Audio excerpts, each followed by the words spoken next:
Scrimmage was yesterday. We're going to talk a lot about that and more. Let's get started, though, here on Locked On Wildcats.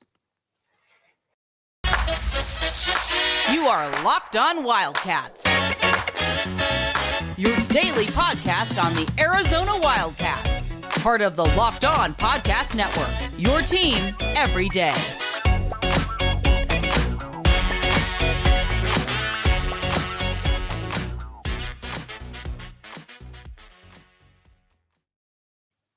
Thanks for keeping it Locked On Wildcats. I am your host, Mike Luke. All right, lots to get to here. First of all, though, we are going to talk a lot of Arizona football on this show. You had the scrimmage yesterday, and there is a lot of very positive things to take away from the scrimmage.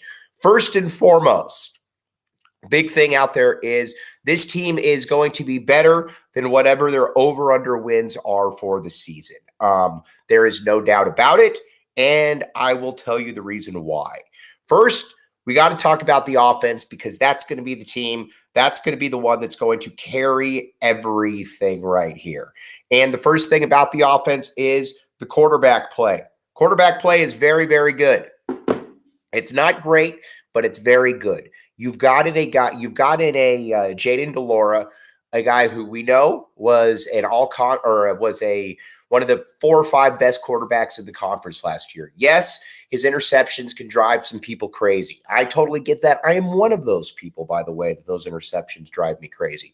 But he's also a very, very good football player. And when you look at what he's got to work with, there's a reason to be very excited about what he can do. First, we got to talk a lot about T-Mac. T-Mac is, I think people thought, well, is he going to be able to do in high school what he did in college as far as his hands go, being able to catch everything? The answer is yes. He started out a little bit slow last year, but he certainly picked up his pace as the season went on. And you watch him, though, again, what he was able to do against Arizona in practice yesterday. It was amazing. He had a long, probably 50-plus yard pass where it was tapped out. He tapped it up in the air, caught it himself, and then went down. Then he followed it up the very next play with another one-handed catch. He's truly a remarkable, remarkable football player.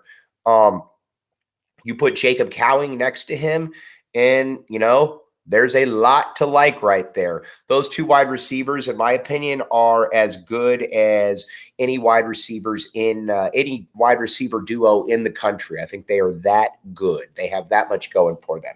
Then you look at the rest of this squad. Then at that wide receiver spot, Malachi Riley is going to be a problem.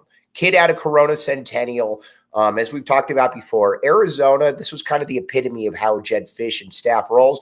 Arizona got in on him late, and they were still able to get a very impactful guy. A lot of people thought they were going to get Trey Spivey, kid out of Chandler, who's a very good player, but Malachi Riley's better. And, you watch him out there, he's about 6'2", 6'3", has a lot of different things going for him. But watching that receiving unit, and we're not even talking about a guy like Kevin Green, who I love.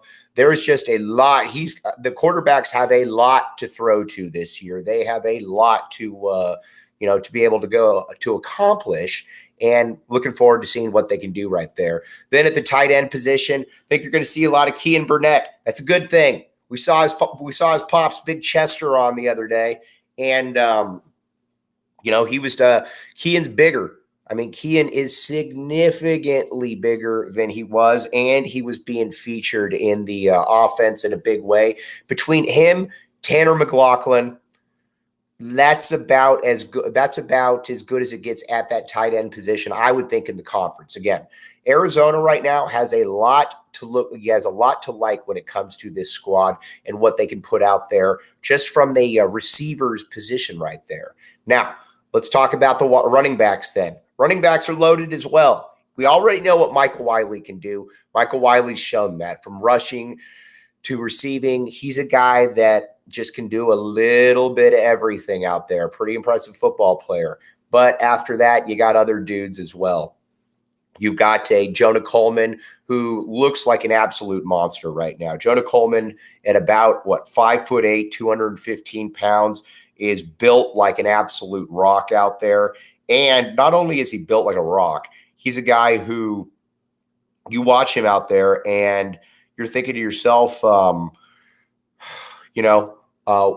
is a player comp for him? And quite frankly, I don't know what that player comp is for him, but I would say that he's a guy that I think is going to make he's a guy that's going to be able to make a lot of plays. I think he's going to be able to, I would say 500 yards this year, because it's going to be kind of a committee. I still think it's kind of a committee by approach type situation. And he is, I think he's going to be very, very good at what he does. Then you got DJ Williams. Haven't even really talked about him. DJ Williams, also absolutely great. A dude who is, you could tell why he was highly rated coming out of high school, where he ended up. He hasn't really been able to get to that next level, but I do think that there's going to be a role for him. And then you got Brandon Johnson as well. Brandon Johnson is a dude who, I don't know if he's probably not going to play this year. And you know what? That's more than okay, because people in front of him are very, very good. But Brandon Johnson, though, I think is going to be a fantastic football player for the U of A. And not only is he going to be a fantastic football player, he's going to complement well what Fam does. Our guy, Rayshon Speedy Luke. We love Speedy on this show, and there's a lot of reasons to like Speedy on this show. First and foremost, Speedy can play. That's why we like Speedy. But again, if you watched him in high school, if you watch what he was able to do, he was the player that was able to not only be fast. We've seen guys come in here and be fast, but a guy who can essentially get out there and make people miss. There's a difference between being fast and being football fast, and he is both of those. And that's an exciting thing about him. Now, how's Arizona going to use him? That's the thing that I think is very fascinating in all of this. How is Arizona going to use Speedy Luke? I don't know how they're going to use him, but in my opinion, you have to get him the ball 7 to 10 times per game. He's got to catch the ball. He's got to be in rhythm to be able to get the balls, like I said, 7, 10 times a game. Bare minimum, that's what we're asking for right there out of Rayshon Speedy Luke. Then on the offensive line, Jordan Morgan. Jordan Morgan looked very good. Now, again, you might say, Mike, Jordan Morgan, fill me in. What's going on? Well, remember, this is a guy that certainly graded out as an NFL-type prospect last year. Then he tore his ACL towards the end of the season. Well, at the end of the season. He was running up and down. He looked fantastic out there. He didn't obviously wasn't playing, but he was stretching. He was jogging without his knee brace on, and he looked good. I would be very, very surprised if he was not ready to go full tilt by the time season comes around. So that at your tackle position, you're good. Obviously, you got Big Jonah Savanea.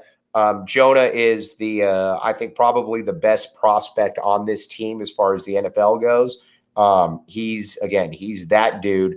And they were playing him a little bit at tackle. I like it because, again, I think he physically can play tackle. He's that good. He can play it. So why not get him a little bit of a run right there at that tackle position, like what the coach is doing? But he's still going to make his bones. He's still going to make his money at that guard spot right there. So that side of line, more than okay. Then you got Josh Baker at center, solid. Not great, but solid. I think with this line, if you have a solid center, you're okay.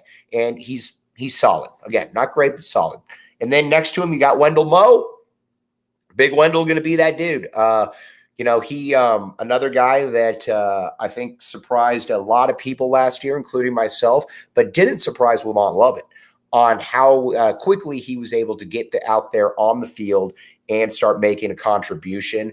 You look for nothing but improvement this year, obviously, because, again, you got a full year there getting in shape. You got the best dude in the business, Tyler Owens, making things happen for him. Just a very, very, very impressive all the way around right there.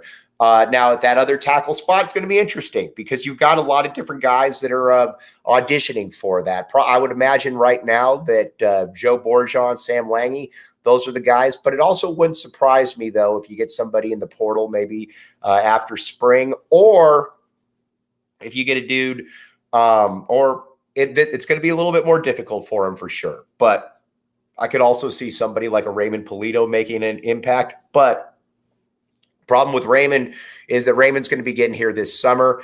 Guys like that generally make an impact at those really high volume positions are guys that are, that have been in the program. He hasn't been in the program yet.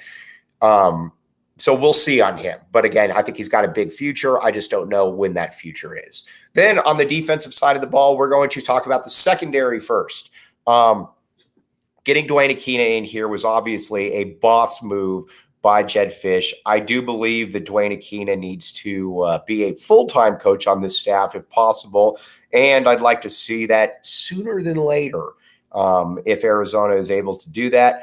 I don't know that that's going to happen, but I would like to see it.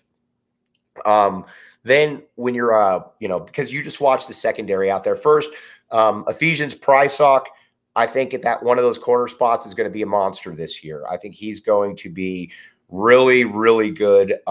You watch him, he's angular. He can move pretty well. Again, a lot to like with Ephesians Prysock there at that cornerback spot. Then you got another dude. You got across from him, you got a couple other guys that I think are going to be very fascinating to see how they play. Jacario Davis, as we've talked about before, very long, about 6'3". Really, really good football player. I could see him making a nice impact this season as well. And then obviously Traden Stukes played a lot of the nickel last year. Good football player. He'll, I think he definitely factors in there at the corner spot. But then Charles Yates. This is going to be an interesting one to follow this year because keep in mind, remember, Charles Yates, kid out of Pierce College, where he played both ways. Yates is a fascinating guy in that he's pretty athletic, he's pretty skilled, and he's clearly in shape, and he's clearly a ball hawk. He makes plays happen out there. Anybody that's been out to practice, I'm sure you've noticed that Charles Yates is a guy that's continuously making plays right there. Again, a very, very good football player. I would imagine that he's going to be right in there as well. Then you look at the defensive backfield. You look at the defensive backs, and there's a lot to like. Genesis Smith, I think at that safety position is gold.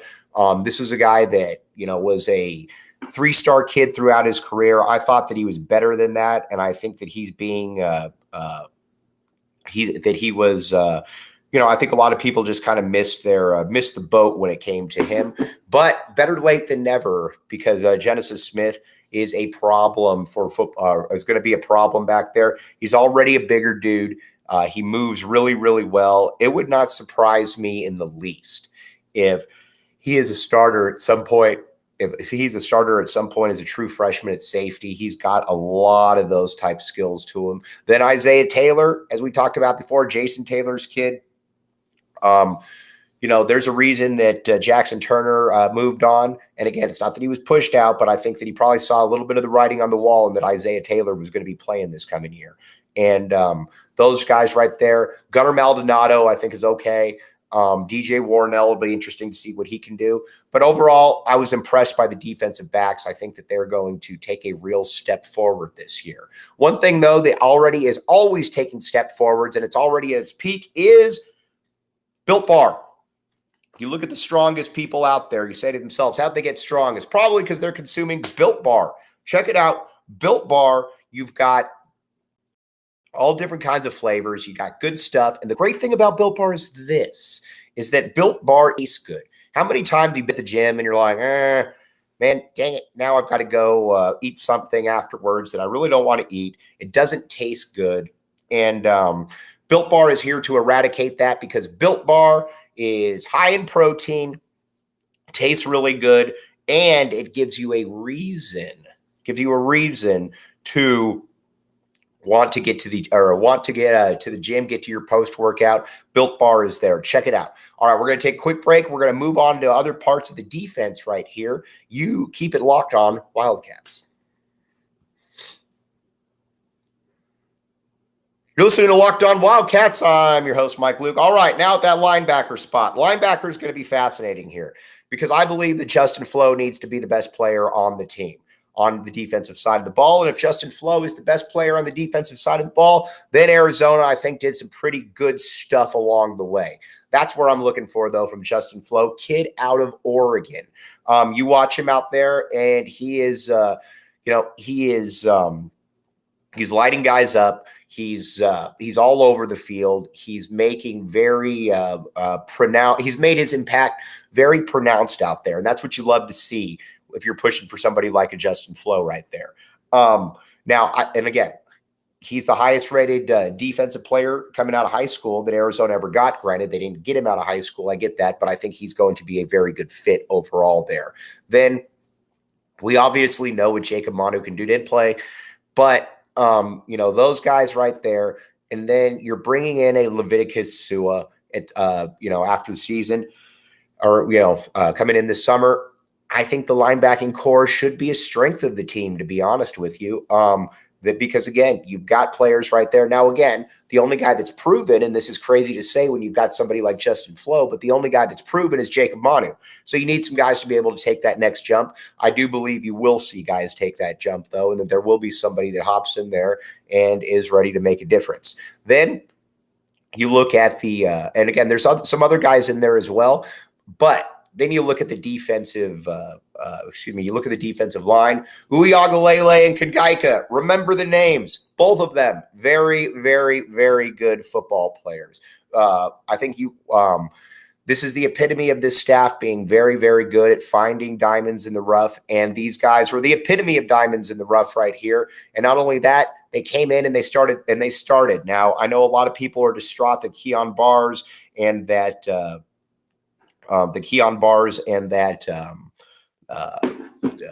Paris Shand left. But a big reason I think some of these guys left, though, also was because you look at it and well, let's be honest here. They were starting to lose their minutes to these two freshmen right here. And I think they were going to continue to lose minutes. That's not an indictment on them. That is just compliments towards the two dudes on the defensive line at that defensive tackle position right there. Now, another guy, too, to keep a very, very close eye on, though, is Deuce Davis, my guy. Deuce Davis, I believe, is the one guy on the team that can get you 7-8 sacks this year. He's got to continue to bulk up. He's got to continue to get bigger. I think we all know that. But watching him out there on the football field, he looks bigger, and he's the one guy on the team that's got that burst, that's kind of got that bend, that's got that explosion right there. He's going to be an interesting guy to watch. I think they need him to break through with that tackle position. And then the other guy, too, that Big Bill Norton hasn't done a ton this summer or this spring, but I'll say this. When you're bringing in a guy of that size from Georgia, his job, his overwhelming priority is to take on blocks and to be a big dude out there, and he does that. We'll see what he can do. But overall, he's nice to have right there. And then we're going to talk about the other defensive end in just a second. Let's take a quick break. We'll be right back with you. Thanks for keeping it locked on, Wildcats. I'm your host, Mike Luke. All right, now we're going to talk about Sterling Lane here for a moment. Sterling Lane, ex-4-star kid out of California, came in, wasn't really sure what position he was going to be playing, but it looks like he settled in at that defensive end spot right there. And I'm fine with that. I'm fine with him doing that because, again, I don't know that he's ever going to be an explosive guy off the edge, but he can make plays.